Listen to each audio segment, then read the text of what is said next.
Assalamualaikum warahmatullahi wabarakatuh. Berjumpa kembali dengan kajian rutin kita. Semoga pertemuan-pertemuan kita ini terus bermanfaat dan berguna bagi sebanyak-banyaknya orang.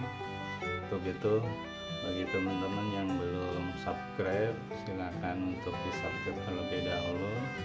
Dan jangan lupa nanti beri komentar dan bagikan kepada teman-teman terdekat Anda semua. Kali ini akan kita bahas terkait masalah limbah, tapi lebih fokus kepada masalah bagaimana kita meminimisasi limbah. Jadi bagaimana kita mengurangi limbah yang dihasilkan. Ini terkait dengan bicara program minimalisasi limbah. Ini saya kira kita harus tahu dulu membedakan pengertian antara pengelolaan limbah dengan pengolahan limbah, ya. Ada pengelolaan limbah, ada pengolahan limbah, ya. Kalau pengelolaan limbah ini bukan hanya meliputi upaya pengolahan limbah hasil produksi, ya, tetapi meliputi upaya mengurangi, ya. Jadi kalau pengelolaan limbah itu bukan hanya pengolahan upaya pengolahan limbah hasil produksi, tapi juga upaya untuk mengurangi limbah sebelum dihasilkan, ya, saat pengolahan limbah dan pembuangannya ke lingkungan. Jadi pengelolaan limbah itu lebih luas dari pengolahan limbah, ya. Kalau pengolahan limbah itu bagian dari pengelolaan limbah, ya. Jadi kita akan bahas di sini terkait program minimalisasi limbah ini adalah salah satunya adalah pengelolaan limbah, ya. Kita tahu bahwa setiap perusahaan itu biasanya, ya, yang proses produksi itu biasanya dia akan menghasilkan limbah, ya. Dan limbah ini akan mereka olah. Pengelolaan limbahnya itu biasanya melalui instalasi pengolahan air limbah, ya. Dan ini merupakan program dari minimalisasi limbah dari pengusaha atau perusahaan yang menghasilkan limbah, gitu, ya. Jadi kalau kita artikan minimalisasi limbah itu adalah upaya mengurangi volume, ya, konsentrasi, gitu, ya, terus toksisitas daya racun dan tingkat bahaya yang keluar ke lingkungan, gitu, ya. Jadi minimalisasi limbah itu diartikan sebagai upaya untuk mengurangi volume, ya, konsentrasi, toksisitas atau daya racun dan tingkat bahaya yang keluar lingkungan dengan jalan melakukan reduksi pada sumbernya, ya, atau pemanfaatan limbah tersebut menjadi sesuatu yang berguna, ya. Jadi, penerapan program minimalisasi limbah ini selain dapat memperbaiki kualitas lingkungan, ya, karena tadi, ya, beban limbahnya jadi berkurang, juga mendapatkan keuntungan ekonomis yang tidak kecil, ya, kalau kita mau lihat sebenarnya. Yang pertama adalah mengurangi biaya apa? Baik biaya modal maupun operasi unit pengolahan limbah itu sendiri, ya, karena biasanya dilakukan upaya pengolahan limbah setempat, ya. Terus yang kedua, keuntungannya adalah mengurangi biaya pengolahan limbah dan transportasi pengolahan limbah yang di luar perusahaan. Nah, jadi karena hasil limbahnya berkurang, maka tidak dilakukan pengolahan di luar perusahaan, misalnya. Terus yang ketiga adalah keuntungannya adalah mengurangi biaya untuk perizinan, ya, dan biaya produksi tentunya, kan, karena ada efisiensi di situ. Dan yang keempat adalah mengurangi resiko, ya, akibat tumpahan, kecelakaan ataupun tanggap darurat lain yang terkait dengan efek samping dari adanya limbah di dalam di suatu perusahaan. Dan yang kelima adalah tentunya mendapatkan tambahan keuntungan yang diperoleh dari penjualan atau pemakaian kembali limbah yang masih bisa didaya gunakan ya.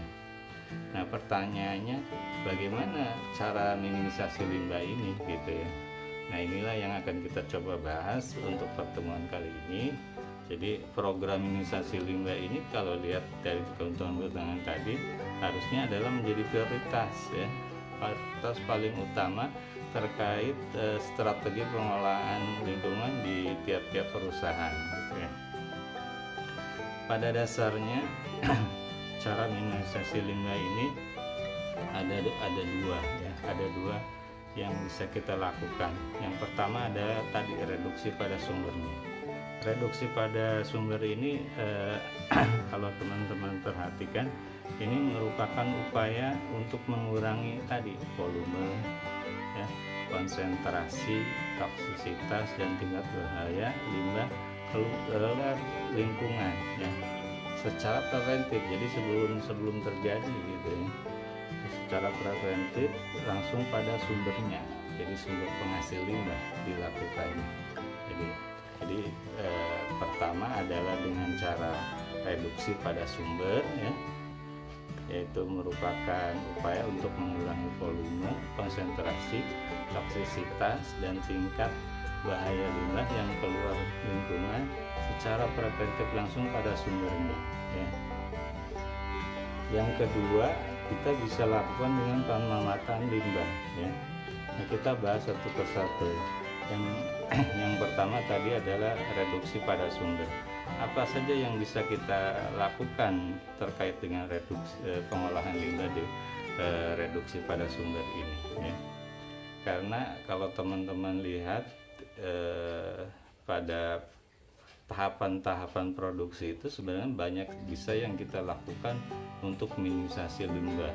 Jadi reduksi pada sumber itu misalnya ya pada bahan baku, teknologi yang digunakan ya, operasinya seperti apa, termasuk bagian produk sekalipun gitu. Itu kalau dianalisis nanti pasti itu ada yang bisa kita minimisasi supaya hasil limbah yang dihasilkan itu menjadi minim, menjadi berkurang. Jadi tahap-tahap itu yang bisa kita lakukan. Terus tekniknya apa yang bisa kita lakukan terkait reduksi pada sumber ini gitu ya. Yang pertama adalah housekeeping. Artinya ini pada housekeeping ini adalah merupakan suatu usaha yang dilakukan ya untuk menjaga kondisi kebersihan lingkungan perusahaan dari limbah-limbah yang berasal dari apa? Ceceran, tumpahan, kebocoran dan lainnya ya. Ini jadi tahap reduksi pada sumber yang pertama adalah housekeeping. Ini bisa kita lakukan, kita minimisasi supaya tidak jadi adanya ceceran, adanya tumpahan, adanya kebocoran. Itu termasuk teknik housekeeping. Nah, yang kedua adalah terkait reduksi pada sumber ini adalah segresi aliran limbah. Artinya apa? Artinya adalah kita melakukan pemisahan berbagai jenis aliran limbah menurut komponen, konsentrasi atau keadaannya sehingga mempermudah mengurangi volume dan biaya pengolahan limbah ya. Jadi teknik yang kedua reduksi pada sumber adalah lakukan segresi ya, segresi aliran limbah, yaitu pemisahan berbagai jenis komponen ya, konsentrasi atau keadaan sehingga dapat mempermudah mengurangi volume dan biaya pengolahan gitu ya. Itu bisa kita lakukan di situ ya. Terus yang ketiga adalah melakukan pemeliharaan dan penggantian alat-alat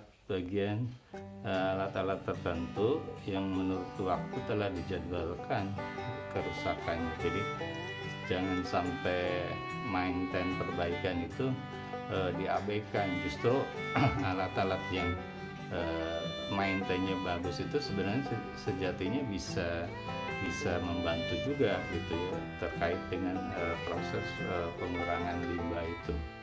Oke, teknik yang keempat terkait dengan reduksi pada sumber adalah pengolahan bahan.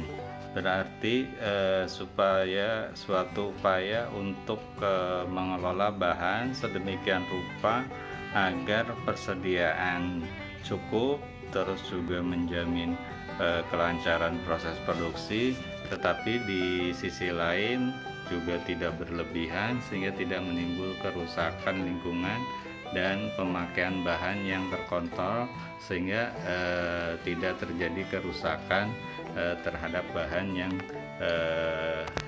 dimiliki oleh suatu perusahaan. Teknik yang kelima adalah pengaturan kondisi proses operasi dan modifikasi alat. Ini juga adalah membantu untuk mengurangi limbah yang dihasilkan gitu ya.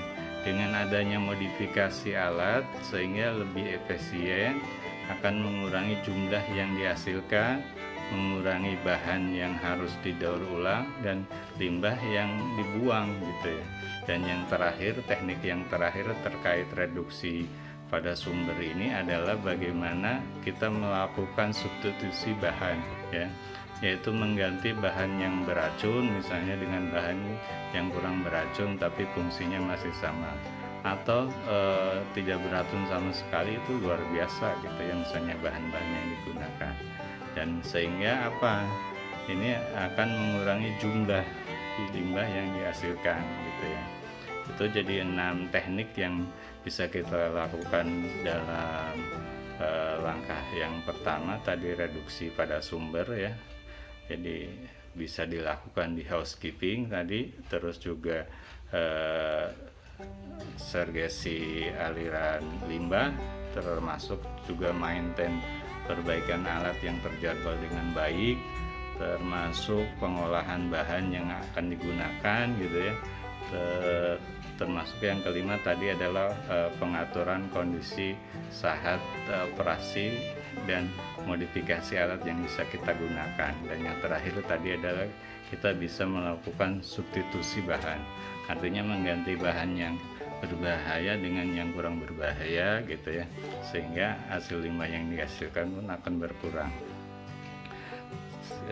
Untuk cara yang kedua adalah ini, pemanfaatan limbah, yaitu suatu upaya mengurangi volume, konsentrasi, toksisitas, dan tingkat bahaya limbah yang keluar ke lingkungan ya. Kalau tadi di sumbernya, ini yang kedua adalah kita menyusun limbah pada saat limbah akan dibuang ke lingkungan gitu ya. Dan ini kalau kita bisa melakukan, tentu usaha pemanfaatan limbah ini merupakan alternatif minimalisasi limbah yang dapat memberikan nilai ekonomis ya. Nilai ekonomis apa? Ya bisa pengurangan biaya pembuangan limbah gitu ya, termasuk mungkin pengadaan bahan baku juga gitu ya. Nah, tekniknya apa yang bisa kita lakukan terkait pemanfaatan limbah? Ini saya kira teman-teman sudah mengetahui. Salah satunya adalah bisa kita melakukan yang namanya recover. Ini adalah perolehan kembali. Jadi bahan yang akan dibuang itu kita lihat gitu ya. Atau bisa reuse, penggunaan kembali yang masih bisa dimanfaatkan untuk kegiatan yang lain, atau daur ulang, ini yang sudah kita kenal. Jadi 3 langkah ini bisa kita lakukan pada tahap pemanfaatan limbah yang akan dibuang ke lingkungan ya. Jadi saya kira 2 langkah ini dengan teknik-teknik yang sudah kita bahas itu bisa teman-teman lakukan untuk mengurangi produksi limbah di perusahaannya. Saya kira itu yang bisa saya bagikan untuk pertemuan kali ini. Kurang lebihnya saya mohon maaf.